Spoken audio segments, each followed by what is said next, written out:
Hi, my name's Marguerite Tracy, and my favourite piece is the knight, or the horsey.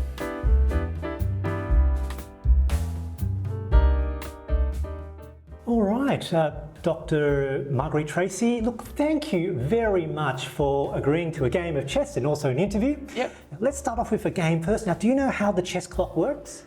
I've seen one before, and I believe that when it starts, I need to make a move and press the button, but Yep, so in terms of... That's right, just whack the button. And that starts us off? So I will press play, and once you've made a move, just hit the paddle. Okay. All right. There you go. Like that. And then after that, I'm lost. So I am now, oh gee, now the clock's ticking. So what you need to know about my chess playing is the last time I played a game of chess, I was probably 10. So we'll see how this goes.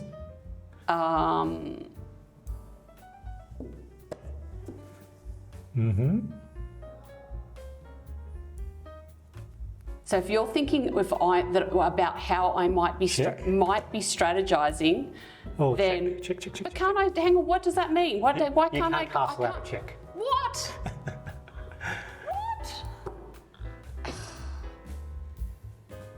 Oh, well, then I'll just have to put something in the way, and then you're going to do that, and then I'm in a world of pain because this is going to be your fastest game, right?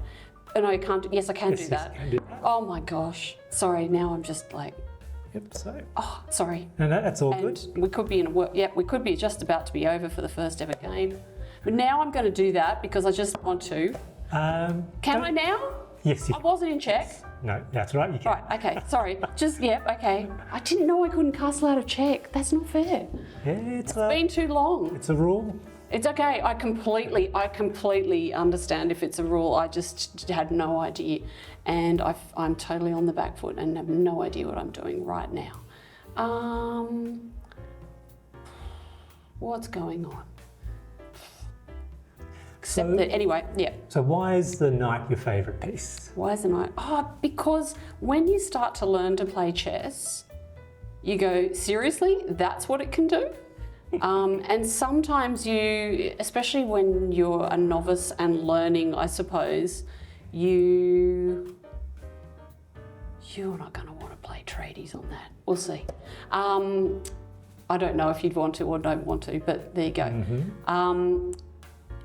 You sort of think, oh, that's just so bizarre that it moves that way. And then sometimes you'll go, oh my gosh, the knight can get something right now. Oh, you are going to want to play tradies on that, but I don't know what that means really, because I'm just going to take it and go, I don't know. I mean, I know I've probably I've now exposed the king a bit, but whatever. I suppose that's what's happening, but... It's a fine move. It's a fine move. I probably didn't see that one coming, but what's in trouble? Another poor little pawn is in trouble again. Not going to put that there. I'm looking at, my brain's exploding now. Haven't had to do this for a really long time. What happens if I just do that? I don't know. We'll see what you do next. Oh, sorry, I keep forgetting. Yeah, that's just completely too much information and you haven't played for. So unfortunately, I think you were focusing too much on. I told you a fast game's a good game, and now everything's but at least I can do that, right? But yeah, way behind now. So I did say you're going to get a good opportunity. Yeah, I don't think you need to worry about that because clearly there's no aggressive moves left on my side of the board, and because that's a good strategy that it's been wiped out there, and yeah, I can't see anything that's even vaguely useful that would do anything that would help me, so I'll just do something that does nothing. Oh, interesting. What you're trying to do is tempt me into taking that pawn which has no immediate impact that I can see, but is clearly strategic. Oh, except the Queen can just come and wipe it out and nothing can take it. So it might still be safe there, but you'll certainly fix that really quickly. But anyway, what the hell? Mm-hmm. So this is chess for beginners, and with zero strategy. So yeah, the horsey was always, sometimes every so often you go, something might, suddenly it comes into play when you're least expecting it. I suppose that's quite nice. It is the least predictable piece. With the L-shaped move set. Yeah. So I suppose other than that, the rest, I feel like I need to be defensive at the moment because I just don't think anything aggressive is going to serve me very well, but I can't even see a move that, maybe I'll just I'm just going to be ridiculously defensive because if I move forward in any direction, I'm stuffed. Here she comes. Check. And I think I'm trying to see if there's so I can see the things that are bad ideas. Like I think one of the only ways out of this is to move into the corner. Mm-hmm. Because if I move my castle forward, you just take it, and then the next move there is no defence. But yeah, this is going to be quick because I've only got 20 seconds left anyway, and we're still stuffed, right? I can't see any way to actually.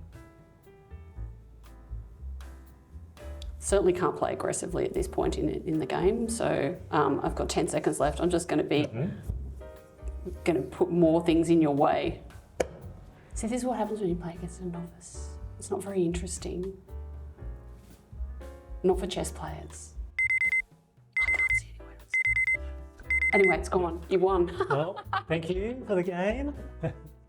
I must admit, watching your other interviews, it seemed like it was at least you didn't get me, you got me in check once, but you didn't actually, I thought you might demolish me faster than that, but I think you're being nice somehow. You started off really well. With that slightly unusual opening, so that's good. I was going to try and look for something strategic online and decided that was a waste of time. Yeah. Now, Dr Tracy, so you're a senior lecturer at the University of Sydney, which is where we are at the moment. Yes. And you're also a GP, so a family doctor, and also an addiction medicine specialist. Is that right? Working towards it. So I work, my official title is a staff specialist in addiction medicine, but I haven't got my fellowship accredited of my full formal qualification as an addiction medicine specialist. So I'm there on a technicality at the moment. So working towards it. And working in the field of addiction medicine in Western Sydney, I believe. Yes. So predominantly working in public clinics in Western Sydney, in Blacktown and Mount Druitt mostly, and also doing some research right across the Western Sydney Local Health District as in that role. And also then teaching and research in my University of Sydney role. Fantastic. Now, for the, so I think many of the viewers of the channel, I think they may understand the existence of addictions, and they understand that people can become addicted to many things, including alcohol and nicotine, and also things like heroin and opiates as well.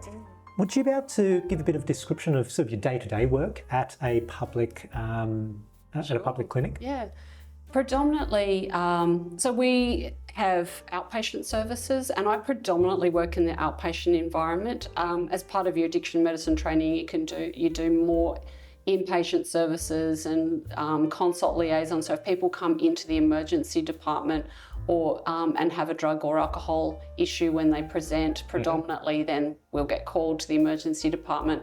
Or if people are in hospital and say they're coming for an operation or something, and they use they use other substances, predominantly alcohol would be a common one, where people would come in and then they'd find that they might be in withdrawal or what have you. And so our services would be called to that. But most of what I do is in the outpatient department, and predominantly seeing people with opioid use disorder. So people who have become dependent on opioids, not just chemically dependent. So as soon as you've been on, an opioid drug like morphine, so Oxycontin or something like that for a period of time, you become chemically dependent really quickly. And if you stop it suddenly, you'll feel uncomfortable. But for our patients, they also have other things happening to them, which is the definition of the substance use disorder. And so what that means is it's then their use of those substances is impacting on their overall life. It stops them doing the things they want to be doing or need to be doing. They're spending more and more of their time looking for those substances or stopping themselves from feeling bad because they can't get the substance. So treating a withdrawal or needing more and more of a substance, or doing things in order to get the substance, which is what we call the use disorder part of that. And that can happen for alcohol, and can happen for opioids, as you said. So some people who come to us, their predominant substance of use is heroin. So I suppose that's the classic one people think of, that people have been usually injecting heroin. But I think we're also seeing quite a number of people who have developed a substance use disorder from prescribed opioids or getting prescribed medications through other means. And I seem to recall that it's a little bit fuzzy now because I haven't looked at it in a little bit, that in terms of looking at people who have a dependence on opiates, that in fact the majority of people are through prescribed opiates, and in fact prescribed opiates which are prescribed to them, as opposed to illegal substances. So that would be the predominant way that people become dependent on the substance, whether or not they then develop a substance use disorder and then need an addiction medicine person, or in fact a GP can quite easily manage opioid substance use disorder in practice as well, because we have excellent medications to assist people and as part of a treatment program. But that I suppose the dependence part, most of the dependence that occurs in Australia is from prescribed opioids. Someone has had often a knee replacement or something, and their pain just persists a little bit longer than that first or second prescription that they get when they're discharged from hospital, and they might get a little bit of follow-up, and then they might get a bit more, and they don't quite get on top of their pain, and off we go down the cycle of dependence. Whether or not they then have escalating doses and seek, or go down that behaviour path that is a substance use disorder is a whole other story.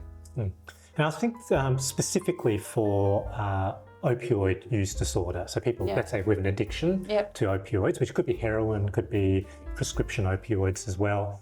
You mentioned that there are good treatments, and I think a lot of people are sort of aware of the existence of methadone. They may not know the ins and outs, but there are quite a few other treatments now that in fact might make, even though methadone is a good treatment, may not necessarily be the preferred treatment. So this is where we come into a little bit of, firstly, those couple of things that are available in Australia. We have methadone, which is an oral liquid.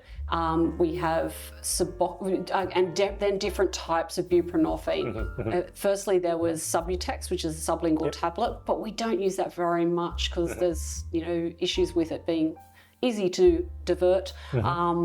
And we can talk about diversion, but it's not, it's not the main issue here. But sublingual films, which is Suboxone, which is buprenorphine plus naloxone, and the naloxone part of it is an opioid blocker. And if you injected it, you wouldn't get the same effect. So it's another mechanism to stop diversion.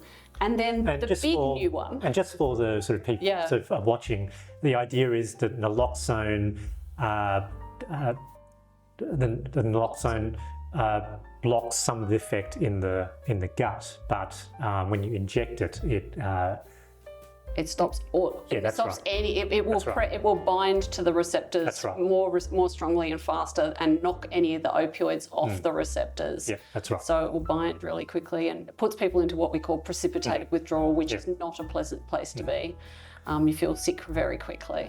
And some of the newer forms of buprenorphine? So probably just over the last, around the 10-year mark, depot buprenorphine has been available in Australia and is just rising in prevalence. There's a couple of reasons for that. So that would be an injection in the fat. So it's, it depending on, there's two brands, but one is in the belly and the other one can be given in the arms, legs, or upper backside or belly.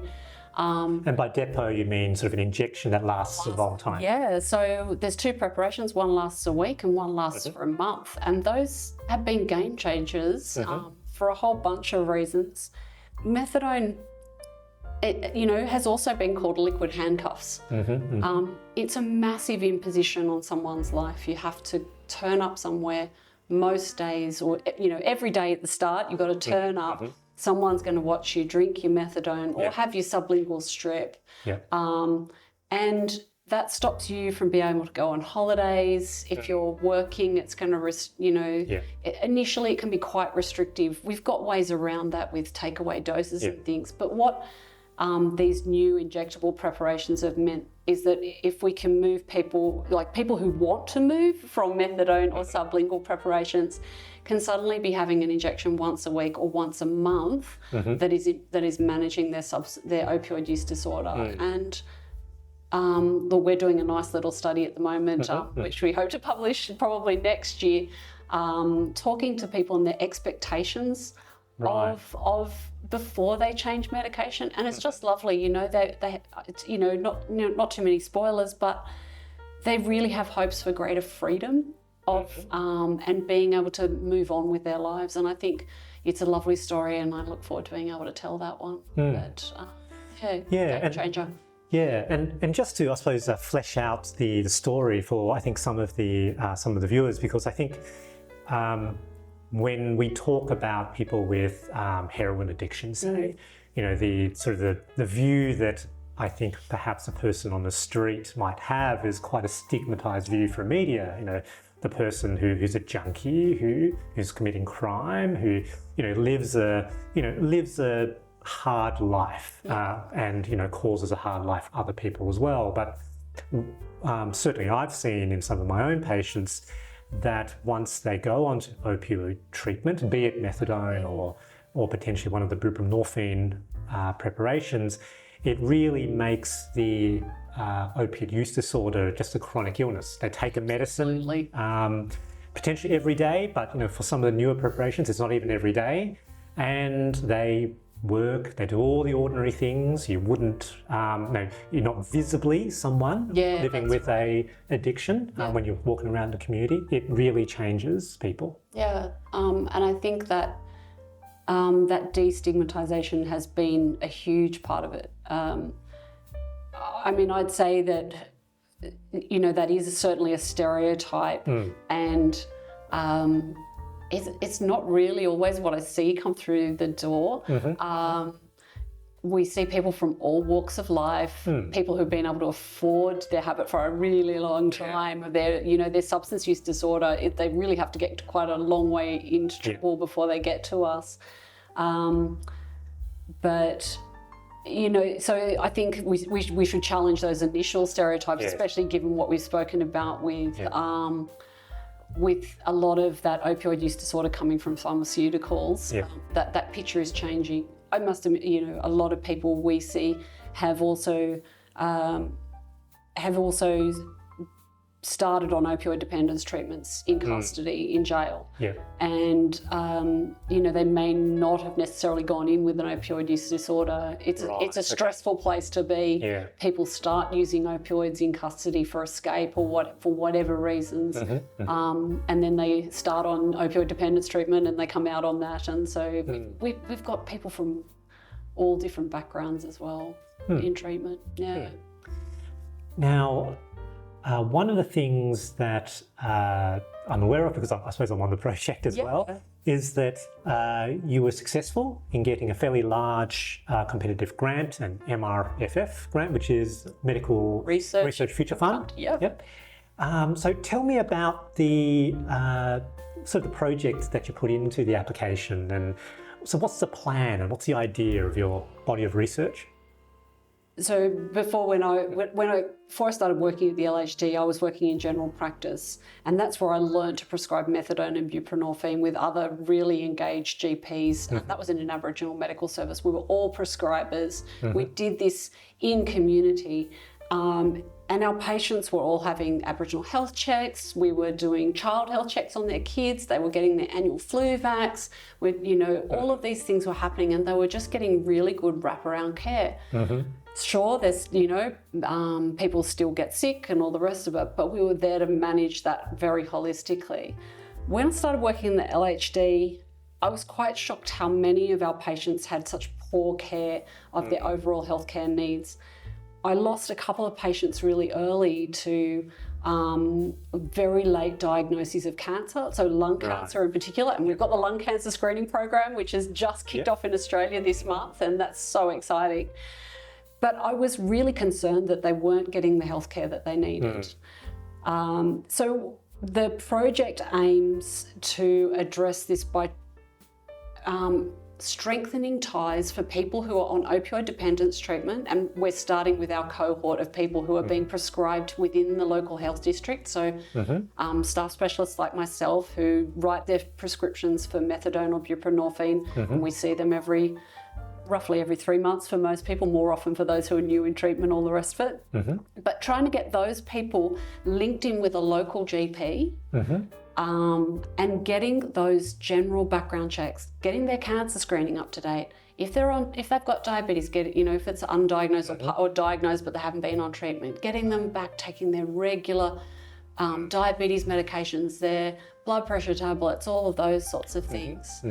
And working out how we can facilitate that. So putting together, we're calling it a model of care, but I hesitate to use that term, because really what we're going to try and do is use the models that are there, but work out how we can support people to use those. It will probably be having some practices where our patient that we specifically engage.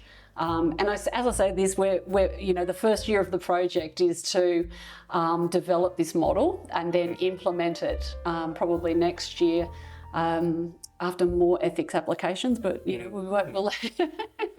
but we're trying to work out what people need, and I think that will be a suite of things for our patients. So things that assist them in shared decision making, things that assist them in understanding the role of their GP and how that's different from the specialist that's seeing them in the drug and alcohol space. It's going to be some services that support the practice, because I think you've already mentioned there's these community expectations of what someone on substance use disorder is like and how they might be in our practices. So we'll be talking to all the practice staff, front administrative staff, practice managers and GPs, to see whether they need some additional support with, maybe it's stigma training, maybe it's looking at the wonderful guide that New South Wales Users and AIDS Association have put out on, the language that destigmatizes. We might supply that. We might have practice agreements that both the practice and the patients feel happy with. So we might say that if you're going to come to one of these practices, it's not going to be a practice that's going to prescribe benzodiazepines or additional opioids unless we talk with your prescriber. So it's tightening up this communication also between practices and the LHD. Yeah, so really, I suppose creating some enabling structures, I guess, between, I suppose your service is, it's not a primary care service, it's a specialty service for a particular group, but you might be providing primary care to that population. No, we're really not providing very much primary care at all. We, we really do treatment and management of their substance use disorder. We had a lovely little side project during COVID where we had some additional clinics come in where we showed that if we provided it on site, that our patients weren't opposed. We have a lot of things to get people's, change people's minds on, but we had the same rates of vaccination for our patients as the rest of the local community. Whereas before there'd been this thing of, drug health patients don't want to be immunised. It was just rubbish. It was just they didn't have access. We facilitated things like their Medicare numbers and things like that. And we were also providing at the moment we're ramping up a collaboration with our dental services. To provide additional care. It is. Other than that, not much primary care at all. It is fascinating because that I sort of work in a population of people living with severe mental illness, and there is it's almost like a learnt helplessness for the service. I was going to say not the patient.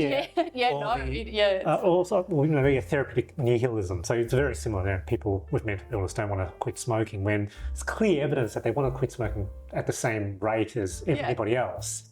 But it's just harder. Or they've smoked for longer and greater amounts, so it's just... But you think that the logical response, because it's harder, you have to do more, not less. Yes. And when I see sort of some of my consumers, it's similar, with very high rates of diabetes and preventable conditions, which are probably ambulatory care sensitive. So, so screenable cancers, metabolic disease, for instance. And it's quite fascinating because we'll see the occasional person with quite poorly controlled diabetes, say, and of course they're not happy about it. And then, you tell the individual, there are certain things we'd like you to do. For example, changing some things, intervening in the diet in particular ways, and maybe increasing physical activity. And people actually do it. Nature of the illness sometimes is people quite concrete. And so they do things, in fact, my consumers, that I wouldn't actually expect someone to actually be able to do in mainstream general practice. And the intervention I really did was hardly anything. It was really just pointing out that, we really need to take this seriously. And I think it is potentially, there is the low-hanging fruit that people who actually not only able to change, actually want to change, but just haven't been given that slight bit of support to do so. Absolutely. And then there are the others who will need a lot more support, which doesn't currently exist, I guess. No, we don't have a lot of additional support. I think I will often say to my patients, I'm really sorry, you can't take the GP out of the GP, and that they'll come in to see me and they'll just want to be in and out as fast as possible and have all the drug health stuff ticked off. And I'll say, have you had your flu vax this year? And many of them are coming to learn that that's that's how I like to do things and to look after them. But we're not funded to, I can't then, if I find someone needs contraception, I haven't got the facilities to put in their Implanon or do an IUD or whatever that I might have done in general practice. So I do want them to have that overall wraparound care. We know that you and I both well know that continuity, wraparound, comprehensive care that people get in general practice is what keeps people alive for longer and healthier. And I didn't feel it was my place to do that piecemeal in the service, that I was doing them a disservice if I was being their GP, because whereas your practice is trying to provide GP services to those seriously mental ill patients, our practice is not that. It's definitely sort of front of mind for us as well, that there is we mindfully want to not fragment people's care further. Now, for some people, it's already fragmented, and so it's about stabilisation before trying to strategically move people back. But the risk, of course, is we don't want to be seen as, someone's, Joe's sick, this is the pathway, as opposed to, we really need to get them to their GP who's good. The relationship is a bit tenuous, but because it's tenuous, it needs the effort, not because it's tenuous, we need to take them away. Yeah, interestingly, there's a new practice in Western Sydney that's being partially funded through the Primary Healthcare Network, which is providing us a GP services to people who don't have a GP. Yep. And the way that is working is that they'll do exactly what you guys are doing. They'll stabilise someone and then support them to get a GP in, closer to home, who would become their ongoing GP. So I'm hoping that our project kind of will either may or may not use that project, but we'll do that facilitation to get people to general practice. Yeah, so I was going to ask, moving back, because now your project obviously is early days. We don't necessarily want to preempt a whole bunch of things. No, still sitting in the quagmire of ethics at the moment. But in terms of the sort of the stages or the grand architecture of the project, how do you see it sort of running over the next few years? Yeah, well, the idea is the first part was ethics to develop the model of care. So what we're doing is we're doing a survey of all. We're going to try and survey. We've got about 950 people on treatment in Western Sydney who are being prescribed, and we want to survey them all, find out what their experiences, whether they say they've got a GP, what their experiences are. We're going to look at their experiences of stigma and how much that's been internalised as part of the survey. We're going to look at their health literacy levels so that any components coming up will be, we can tailor to the health literacy levels. Try to think what else is in our survey, but a little bit about dental health as well, and what other medical conditions they tell us they have, which will give us a bit of a grounding. We're also getting their consent to data linkage, and this is where the additional ethics has been challenging, but we're working on it. But what we'll do is we're going to use the National Health Data Hub to link. To look at all their medical benefits schedule data, the pharmaceutical benefits data, the Australian immunisation record, and hospital presentations, to look at, to sort of triangulate a little bit about are the people who are getting, how much are they getting as a background, before we do anything, how many of them have got GPs, how many of them see a GP regularly, how many get their diabetes medications regularly, how many of them are immunised. So I really want to challenge this other thing that our patients don't have GPs, which is a really common statement. Anyway, so that's the basic survey and data linkage part. Then just to sort of help me conceptualise it. So it sounds like a sort of multifaceted data collection of people on the opioid treatment program in your geographic area. Yes. And it sounds like the information that will be collected will be about the person in terms of their health status, about their healthcare utilisation, and also their beliefs and attitudes, a little bit, or their preferences or experiences. It sounds like, and a measure of how ready they are to change and engage more in their healthcare. So then we're talking to pharmacists, both those pharmacists in both the ones that are part of the opioid dependence treatment program, where they're dispensing pharmacies. So when some of our patients actually get their medication from a pharmacy, rather than dosing at our clinic. And so some of our pharmacies, we're going to talk to pharmacies who are part of that program and pharmacists that aren't.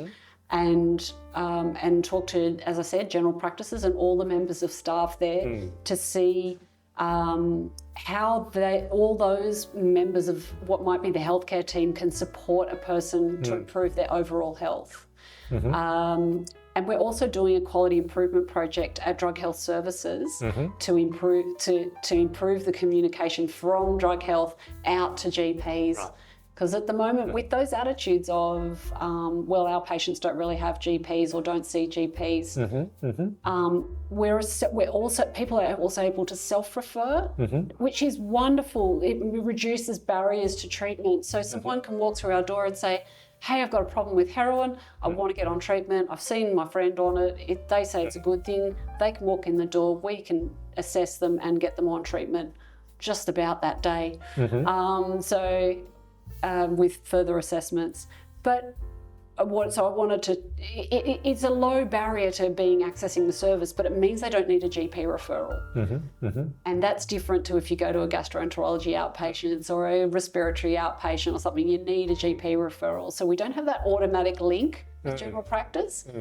So we don't have that data. It's not easy to collect. Yes, it's, as you said that, it does sort of strike me that, there's different tensions, obviously. So when we think about sort of domains of healthcare quality, access is an important dimension. One of them, yeah. But it's only one of them. And in the context that a person who, let's say they have sort of they're in the throes of heroin addiction, it is a chaotic time, and so access then becomes very important. Yes. But then as the stage of their illness really quickly. That's right. As the stage of the illness moves on, increasingly the access is actually not the issue anymore. That's right. It's all the other aspects of healthcare quality, particularly that continuity and the comprehensiveness. Yeah, well, we found, when I looked at the data, and I don't think I mentioned it earlier, but I looked at the data for people on opioid dependence treatment,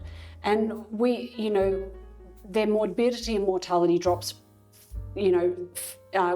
improves, I should say, but significantly as soon as you put them on treatment. But that cohort still die on average 10 years younger than other Australians, and it's not then predominantly due to drug use. It's due to preventive, preventable conditions and chronic disease. So hopefully we'll then develop this bunch of support services and systems and things that we put in place, and we'll then have to do a clinical trial ethics application and put that in place. And we'll use sort of some qualitative, interviews and focus groups and things to see how that's worked. And also we'll be able to use data linkage again. Have we made a difference? Are people getting more chronic disease management plans, which are about to change their name, just changed their name again? But are they getting more immunisations? Are they doing getting more of their regular other medications, and potentially see, a decrease in unpredicted emergency to hospital presentations and things like that. Oh, very good, very good. So, what are the sort of next steps for you in terms of the project? Like, what's the next big thing that you'll have to work on? Right this week, we're working with the Australian Institute of Health and Welfare to get ethical approval for the data linkage because it's a New South Wales project using Western Sydney, because the participants in the study are from Western Sydney Local Health District. It also has to go through the New South Wales Population Health Services Ethics Committee. So it's with both of those right this week. And I'm nervously looking at my emails frequently. As soon as we've done that, we can start, we've got the survey ready to roll, we've piloted it, we're ready to go and get that information from 950 people. We've started talking to pharmacists. Next week we're going to be talking to GPs, and after that we'll be talking to patients as well. I don't think I mentioned that earlier. And hopefully have this model kind of starting to take shape, hopefully by the end of the year, that's taking shape, and we've got something we can put in place to put together what we'll have to call a clinical trial, because it's a health services intervention, and go through some of that again. But that's where we're at. Well, ethics is always fun, not quite, but best of luck with that. Look, thanks for speaking to me today and the game of chess. I'm sure we'll cross paths. Well, we're on various activities together, so I'm sure we'll cross paths again. And really looking forward to seeing how. And I know you don't want to call it a model of care, but it's a model of care. It's a model of care. Yeah, I'm really keen to see how it shapes up. Yeah. All right. Thank you so much. Wonderful. And I might play a few more games of chess. It's certainly reignited my interest to have another go. And thanks. Thank you.